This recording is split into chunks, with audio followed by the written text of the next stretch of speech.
EFTA, EES og Schengen-samkomulagið byggjast öll á alþjóðlegum samningum sem Ísland aðili að.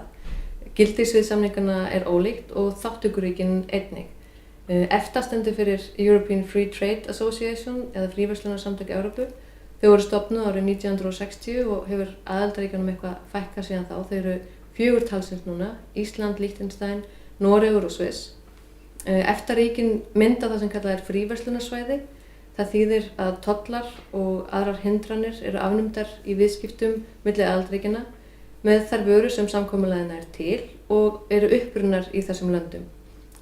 Hvert ríki ákveður hins vegar sjálft hvernig það hagar tollum og öðrum reglum viðskipti við önnur ríki. EES stendur fyrir Evrópska efnahagssvæðið. Það var stofnað með EES-samningnum milli EFTA-EES-ríkjanna. Það eru Ísland, Liechtenstein og Noregur og Evrópusambandsins hins vegar.